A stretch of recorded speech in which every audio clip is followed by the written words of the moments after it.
One of my coworkers passed away in the middle of the office last month, and my boss is now demanding, after the funeral, that everyone give him a full updated copy of our medical histories, which I suspect is so he can predict when we're going to have any health complications and then fire us before we die in the office too.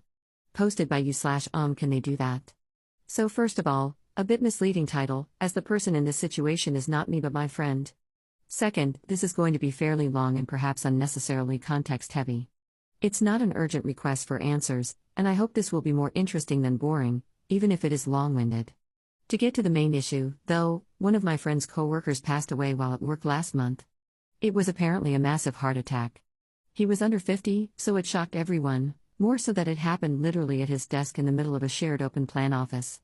While at the wake, my friends, and the deceased's direct boss was talking to some family members, and he informally learned that the worker who died had some existing high blood pressure/other health problems that he had been neglecting to treat.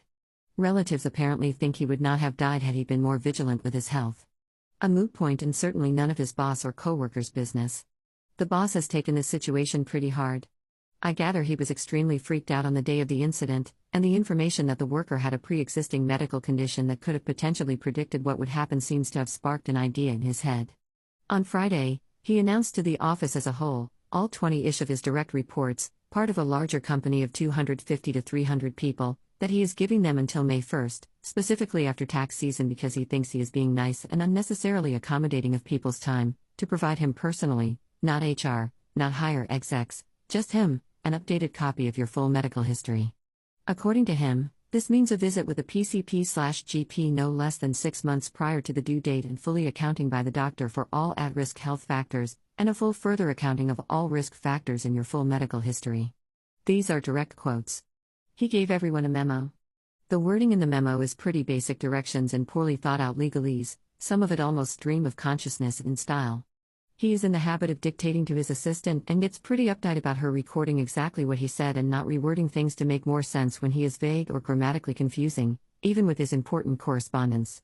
He is claiming this policy will allow him to prevent further trauma-inducing incidents, like a coworker dying very suddenly at his desk a few feet away from you, and honestly seems to be of the opinion that this will protect the company from legal harassment in case anyone wants to sue for the trauma of witnessing a death in the workplace. I guess the idea is that if he knows a coworker is likely to die suddenly, he can fire them first to prevent anything falling back on him or the company? It doesn't seem to make much sense on the surface, and I can't guess if this is truly his real motivation. Also, as if a medical history works in a way as to accurately predict sudden deaths of that type. He is clearly not rational on this plan. Honestly, to me it sounds like he was freaked out by witnessing the incident himself, and when the thought crossed his mind to sue the company for his own trauma, it eventually turned into an idea to play it as if he is a good policymaker trying to protect the company from legal trouble, from people like himself. Apparently, he's been angling for a promotion for years, and has in the past already come up with some pretty harebrained schemes to suck up to his own bosses. Anyway, my friend is pretty level-headed, and her immediate instinct is to go to HR on Monday and let them know what's going on, but the way she presented the story to me gave me pause. She described it, casually, over drinks last night, in a manner like listen to this completely illegal thing my boss is trying to do. It does seem to me like he's crossing some dubious legal lines, but I've been lurking here long enough to see a lot of people come in with workplace issues they are sure are 100% against the law, and it often turns out the answer to "can they do this?" is yup, totally. I think the question of is this stupid for my boss to do and should I bring it to HR or higher-ups is a pretty clear yes, since it doesn't have to be illegal for HR to have other reasons to want to shut this down immediately. Still, I'm curious on the actual legality of what this blowhard is planning. I could speculate that at the very least, it seems like it could easily run afoul of the ADA? Thanks in advance for any input. Top/relevant comments. Commenter. Is it just me, or does this sound like a lost episode of The Office? Ops response. Thanks. Now I'm imagining Michael Scott trying to get away with this and having an epic fight with Toby over it. In all seriousness, though, Michael falls more on the incompetent but well-meaning side of the scale than this guy. My friend has been regaling me with awful stories since she started working there a couple of years ago, and he is far more malicious with his dumb ideas than Michael or even the UK version's David Brent. Although imagining an employer thinking they could get away with this in the UK is perhaps even more hilarious. Commenter 2. I would forward his emails to corporate HR, but I suggest being gentle, non-accusatory, about it. Corporations tend to try to protect themselves first, and the crappy boss is part of the corporation. If you can get corporate HR involved in a way that does not directly require them to admit that the boss is a craphead, that would be best. Something like forwarding HR the email under some innocent pretense like, "Hello, my boss asked me to do this. Is it okay if my doctor sends you the records directly or you need me to get printouts?"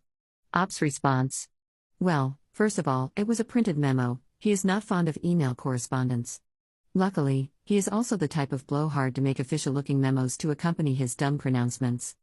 My friend seems pretty confident that HR will take one look at this situation and tell the boss to knock it off, but that he is unlikely to be fired.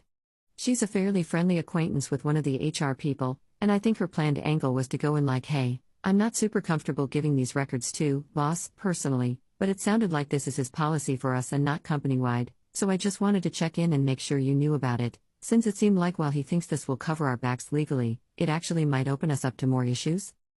Basically, playing like she's of course willing to comply with the policy if the company wants to enforce it. Obviously she is not and would be reporting them/looking for a new job in a heartbeat if they did, but she wanted to give them a friendly, non-combative heads up to something that seemed like a liability for them. Commenter 3. "Yeah, that's absolutely not going to fly. The only medical history he's allowed to know for certain is that you were born." Update 19 days later. Since I know my original post got posted to Bo LA and then there were quite a few people in the comments asking for updates, I thought I would provide closure. Just got off the phone with my friend a few minutes ago and it is official, boss is now ex-boss. My friend did in fact go to HR as she was planning and lay out the situation for them. They seemed concerned and assured her they would look into it, and then she heard no more of it for about a week. Ex-boss was also suspiciously quiet about the policy during that time period, until last Monday he was not in the office. There was no explanation given to the office at large, but my friend spoke to his assistant and, from the information she got from her, pieced together that he was in some long, important meetings with corporate HR and that he would then be taking the rest of the week on personal leave. Well, the weekend passed and he didn't return. The office was in limbo for the beginning of this week, but today someone came down from corporate and announced that ex-boss was officially no longer working for the company and that new corporate guy would be serving as their temporary supervisor until a new one was hired. Obviously everything largely went on behind the scenes, but since my friend was the one to blow the whistle to her friend in HR, yes, I did see the comments on the previous thread about how HR is never your friend, lol, she managed to get a couple details at lunch the way it all went down. Apparently, corporate was initially quickly and heavily concerned about ex-boss's scheming because he does have a history of dumb ideas that blew up in his or someone else's face. He had in the past always managed to take the heat off himself by throwing someone else under the bus. When local HR came to him to tell him that this new policy was officially buttcrap stupid and would cause him and the company far more liability than he could possibly save them from, he threw a temper tantrum and insisted that the higher execs would understand what a good idea it was. The meetings with corporate were initially them trying to talk him down and explain why he was wrong. He resisted this strongly and turned them into seminars on why he was actually right. Eventually a VP got involved and it was over. Ex-boss was not technically fired, but he was strongly encouraged to submit his resignation and he will not be getting any reference other than a confirmation that he did in fact work there. My friend hasn't personally heard anything from the guy since he suddenly disappeared from the office. If he's contacted any of her coworkers, they didn't share it with her. She's pretty excited to see the last of him and is hoping her new boss will be less of a moron. Apparently one of her longtime coworkers that has always been a bit of a mentor figure to her is being considered for a promotion internally instead of them hiring someone new as supervisor, so my friend might even materially benefit from this fiasco. Again, my thanks to everyone who provided me with info and advice and also to those who were just supportive. I did drop off commenting after a few hours because I do browse Reddit most of my workday and I am paranoid about accidentally commenting with my main when I mean to use my throwaway and vice versa, so I just stayed logged out of this account. Sorry for the lack of real-time clarification, but hopefully this update makes up for it. Top/relevant comments. Commenter. Damn, truly among the most bug-crap stupid manager ideas in a long line of stupid ideas I've seen in this Reddit. So many layers of illegality and liability in one atrocious idea. I feel awful for the genuine trauma he received from seeing his coworker die, but it's almost impressive how many governing bodies and laws this requirement would break. Some men will do anything other than get therapy. Commenter 2. The meetings with corporate were initially them trying to talk him down and explain why he was wrong. He resisted this strongly and turned them into seminars on why he was actually right. Proof that one's reaction is often the determiner in situations like this. Commenter 3. It definitely sounds like corporate would have preferred to give him a verbal warning in some direction, Like run these sort of emails by us before you send them in the future, and just swept it all under the rug.